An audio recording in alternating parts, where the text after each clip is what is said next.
Gelaran MotoGP Indonesia 2025 memasuki hari kedua di sirkuit Mandalika, Lombok, Nusa Tenggara Barat, NTB, Sabtu 4 Oktober. Dengan rangkaian sesi yang berlangsung sejak pagi hingga sore, hari kedua merupakan penentu bagi sang juara, Marc Marquez, untuk lolos ke babak kualifikasi dua menentukan pole position.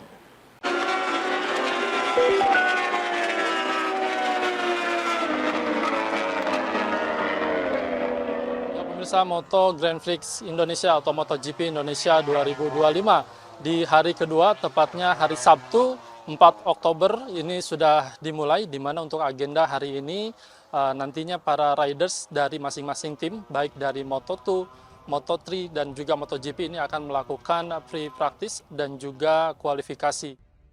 Pada 8.40 hingga 9:10 waktu Indonesia Tengah ini telah dilakukan Moto3 dalam sesi pre-practice 2. Pada pukul 9:25 hingga 9:55 WITA, Moto2 telah melakukan pre-practice 2 dan tepat di belakang kami ini MotoGP sedang melakukan pre-practice 2 sebelum nantinya melakukan babak kualifikasi 1 dan juga babak kualifikasi 2. Untuk MotoGP sendiri di babak kualifikasi 1 nantinya akan diisi oleh juara dunia MotoGP 2025 yakni Marc Marquez yang nantinya dia akan memperebutkan untuk lolos ke babak kualifikasi 2. Dari Lombok, Nusa Tenggara Barat, Irfan Hadiansyah, Zaki, kantor berita Antara mewartakan.